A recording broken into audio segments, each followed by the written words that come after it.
10장의 10절, 요한계시록 10장 10절에서 11장 3절까지 보겠어요. 내가 천사의 손에서 작은 잭을 갖다 먹어버리니 내 입에서는 꿀같이 다나 먹은 후에 내 배에서는 쓰게 되더라. 저가 내게 말하기를 내가 많은 백성과 나라와 방언과 임금에게 다시 예언하여야 하리라 하더라. 또 내게 지팡이 같은 갈대를 주며 말하기를 일어나서 하나님의 성전과 제단과 그 안에서 경배하는 자들을 청량하되 성전 밖 마당은 청량하지 말고 그냥 두라. 이것을 이방인에게 주었은즉 저희가 거룩한 성을 42달 동안 짓밟으리라. 내가 나의 두 증인에게 권세를 주리니 저희가 굵은 베옷을 입고 1260일을 예언하리라. 아멘. 다시 예언하는 자. 아까 누가 다시 예언하죠? 작은 책을 펴놓인 작은 책을 먹고, 그 말이에요. 먹은 자가 그러니까 성경을 깨달은 거예요. 쉽게 말하면. 그 깨달은 걸 어찌죠? 다시 되풀이해서 전한다. 그런 말입니다. 그래서 작은 책을 먹은 자. 다른 말로 뭐죠? 조금 이렇게 협약하면 계시록. 좀 더 하면은 계시록 플러스 주님이 말씀하신 종말의 복음, 또 선지자들이 말한 종말의 복음, 모든 그 종말 환난 나를 이길 수 있는 그 종말의 복음이다. 이렇게 말할 수 있어요. 근데요, 이 말씀의 쓴맛과 단맛을 다 맛보아야 됩니다. 쓴맛과 단맛. 자, 딱 먹으니까 입에서는 꿀같이 다나. 여기도 지금 단 사람이 있을 거야. 야, 이 계시록이 이렇게 재밌는 건가?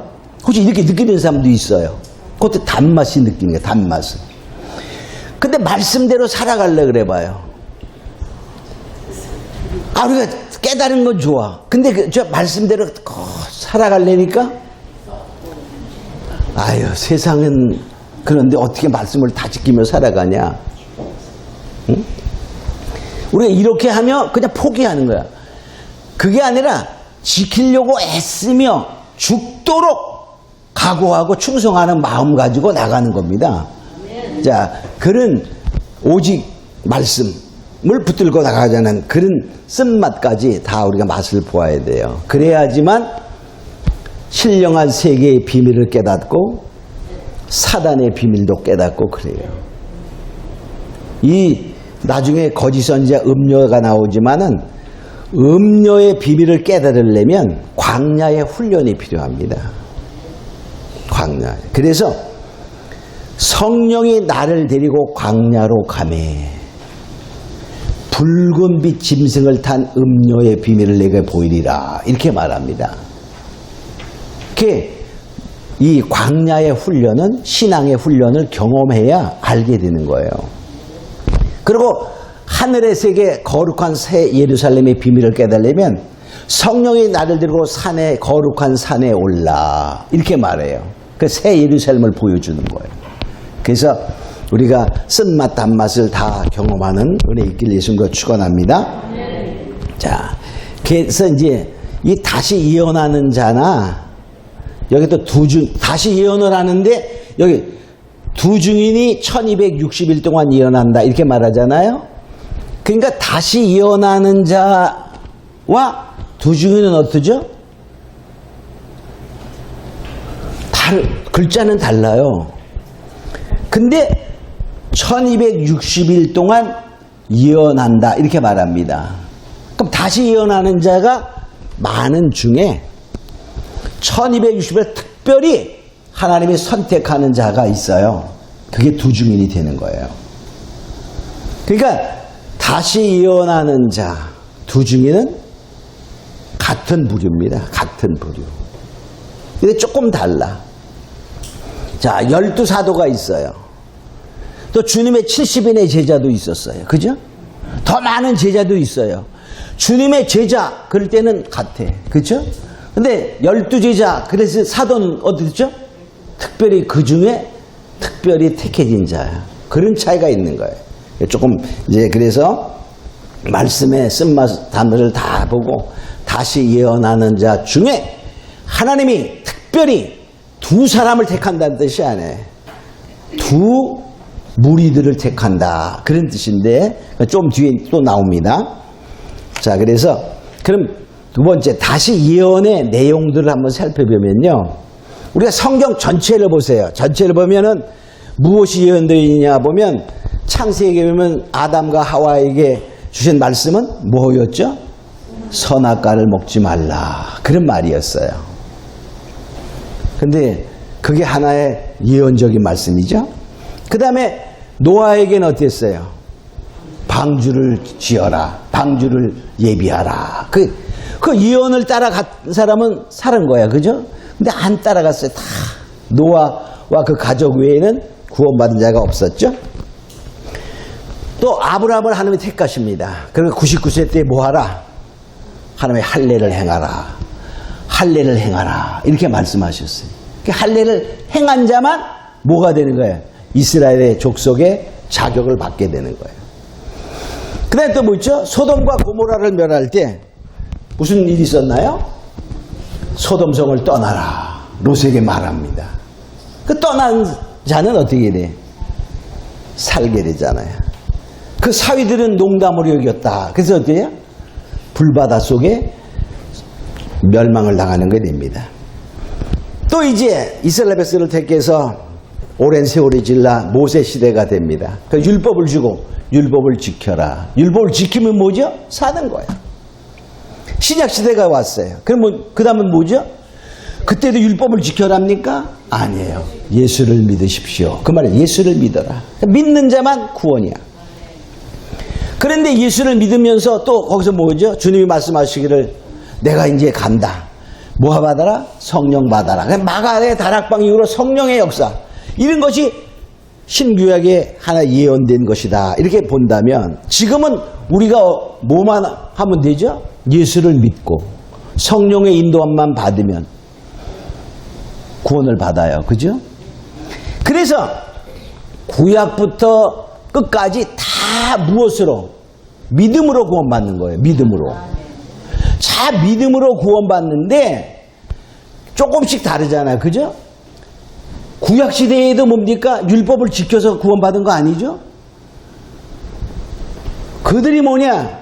아브라함이 하나님을 그 믿음을 의로 여기셨다. 이렇게 말씀하셨어요.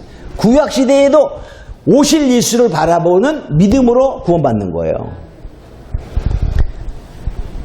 지금은 오신 예수를 믿음으로 구원받는 거예요. 마지막 주님이 정말 재림하시는 그때에는 다시 오실 예수를 우리가 계속적으로 믿음으로 구원받는 게 그것도요. 아니 근데 뭐 입 맞아라 말씀대로 살아라 이게 그때의 믿음, 환난 시대에 우리가 이길 수 있는 믿음은 바로 뭐냐? 말씀을 지켜가는 것이 믿음이다 그 말이에요. 그래서 성경은 오직 첫 번부터 끝까지 믿음으로 구원받는 것입니다. 자, 그래서 이 마지막 때 다시 예언하는 자들은요, 7 교회에 주신 말씀 중도 전부 다가 뭐죠? 회개하라. 첫사랑을 회복하라. 막 그런 말이에요. 그죠? 우상에서 돌이켜라. 막 이렇게 서머나 교회와 빌라델비아 두 교회만 회개하라는 말이 없고 7 교회 중에 5 교회는 회개하라. 이렇게 말합니다. 그러니까 마지막 때에 그 다시 예언자들이 예언하는 거에 첫째가 회개하랍니다. 회개하라. 그러니까 마지막 그 7 교회 중에 2 교회만 칭찬이 책망이 없는 거를 보면요. 마지막 때 세계 7 교회에 다 있는데 퍼센트를 한번 따져보세요. 7분의 2, 그럼 약 28%야. 28%. 그러니까 10개 교회 중에 2-3개 교회만 하나님이 그런 대로 마음에 들어하고 나머지는 어떻다는 거야?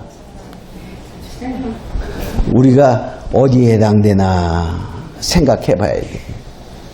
참 그런데 우리는 다행인 중에 하나가 그래도 비교적 작은 교회다. 어?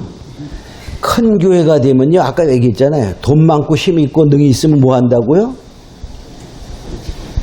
하나님 안 찾습니다. 왜? 돈이 해결해 주니까. 문제 생기면 거기에 뭐 있어? 판사, 검사, 장관, 국회 다 있어. 그 사람들이 가서 해결합니다. 자, 그러니까 우린 뭐냐? 감사해야 돼, 감사. 우리 다 감사하는 자들이 원합니다. 1000명 이상 되는 교회 목사님들은 여기 없겠지, 그죠? 그러니까 근데 우리는 그래. 우리 감사할 때 보면 그런 경우가 많아요. 어느 날 암 걸렸대. 하나님 의사가 6개월밖에 못 사는데 근데 지금 다 났어. 아이고 감사해라 하고 막 그래, 그죠? 난 지금까지 별로 한 번도 안 아파봤어. 아이고 감사해라. 그런 사람 별로 없어. 감동받는 사람도 없어, 그죠? 막 그냥 사고 나서 정말 팔다리 다 부러지고 막 거의 죽을 것 했다. 하나님이 건강을 고쳐줬다. 의사는 병신 된다 그랬는데 멀쩡하다. 아이고 하나님이 나를 살리셨고 감사하고 막 그래. 나는 교통사고 한 번도 안 났어. 너무나 감사하다. 그런 사람 별로 없어. 감동도 안 받아, 그죠? 근데 우리 뭘 감동받아야 될까요? 제가요 언제 한번 기도하다가 하나님이 갑자기 이런 생각이, 내가 나 무릎이 복받쳐. 근데 그때 생각이, 나에게 두 다리가 지금 있구나. 두 다리가 있어. 너무나 감사하고 고마워. 진짜 그 생각하니까 눈물 날라. 그때 얼마나 많이 울었는지 몰라요. 두 다리가 있다. 자, 우리는 하나님이 지금까지 건강하게, 할렐루야, 아무 일도 없이 정말 지금까지 살아오게 됐다면 정말 더 감사하는 자 되길 원합니다. 그럴 때 끝까지 주님께서 건강을 지키시고 정말 하나님이 부신 그날까지 정말 젊게 살다가 튼튼하게 살다가 주님이 부르실 줄로 믿습니다. 그래서 우리가 범사에 감사하라 하는 것처럼 감사하는 자 되기를 원합니다. 자, 그 다음에 이 다시 예언할 때 여기 보니까 이 다시 예언한 자들이 청량을 해요. 청량을 하는데 청량 받을 자가 있고 청량 받지 못할 자가 있다, 이렇게 말합니다. 여기 보니까 이게 지팡이 같은 갈대를 주며 말하기를 일어나서 성전과 제단과 그 안에서 경배하는 자들은 청량하되, 이렇게 말해요. 그러니까 청량의 도구가 뭐죠? 지팡이 같은 갈대입니다. 근데 이 갈대는 뭘 의미하냐면 말씀을 의미합니다. 옛날에는 종이가 없으니까 갈대를 꺾어서 갈대를 펴요. 그래서 붙여. 그래서 거기서 그 성경을 썼어요. 그게 파피루스라 그러죠. 응? 바로 그래서 말씀을 의미해요. 지팡이는 뭡니까? 능력. 모세에게 주었던 그 지팡이는 하나님의 능력을 의미하네요. 지팡이 같은 갈대는 하나님의 능력 있는 말씀입니다. 그래서 자, 고린도전서 4장 20절에 뭡니까? 하나님의 나라는 말에 있지 않고 능력에 있습니다. 우리는 정말 하나님의 말씀이 정말 능력 있게 역사되는 모두 되기를 원합니다. 그리고 또 홍해를 가를 때에도 출애굽기 14장에 보면은 주님 말씀하시잖아요. 지팡이를 내밀어라, 손을 내밀어라. 그러니까 바다가 갈라졌어요. 출애굽기 14장 16절에 보니까 지팡이를 들고 손을 바다 위로 내밀어 그것으로 갈라지게 하라. 이스라엘 자손이 바다 가운데 육지로 행하니라. 그냥 바다가 쫙 갈라지는 것이 지팡이를 딱 내미니까 갈라졌어요. 능력을 의미하게 됩니다. 그래서 바로 우리는 우리의 힘으로 싸우는 게 아니라 하나님의 능력으로 싸우는 거예요. 하나님의 능력으로. 고린도후서 10장 4절에 보면 우리의 싸우는 병기는 육체에 속한 것이 아니요 오직 하나님의 앞에서 견고한 진을 파하는 강력이라. 바로 하나님의 강력으로 견고한 진, 사단의 진을 파쇄하는 거예요. 그러니까 우리는 뭡니까? 내가 싸우려고 하지 마시고 말씀이 딱 무장해 돼 있으면 그 말씀이 칼이 되고 불이 되어 사단의 진을 파괴한다는 것입니다. 그렇게 되기를 주님으로 축원합니다.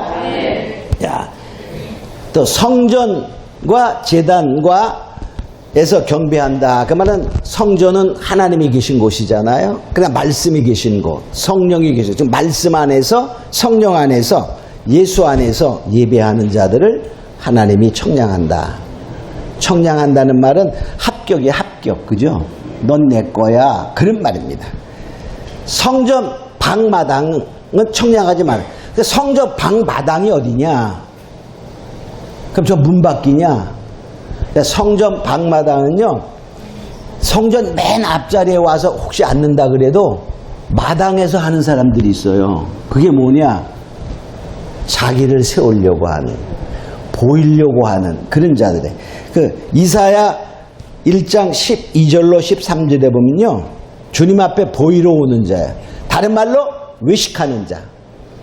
주님이 바리새인이나 서기관들을 외식하는 자들이 화 있을진저. 이거 말씀을 많이 했죠. 자, 이사야 1장 12절은 너희가 내 앞에 보이러 오니, 보이러 온다 그 말이에요. 그것을 누가 너희에게 요구하였느냐? 내 마당만 밟을 뿐이라. 그러니까 외식하는 보이러 오는 자들은 주님이 마당을 밟는다 이렇게 말합니다. 헛된 재물을 다시 가져오지 말라. 분향은 나의 가증에 여기는 바요. 월삭과 안식일과 대회로 모이는 것도 그러하니 성회와 아울러 악을 행하는 것을 내가 견디지 못하겠노라.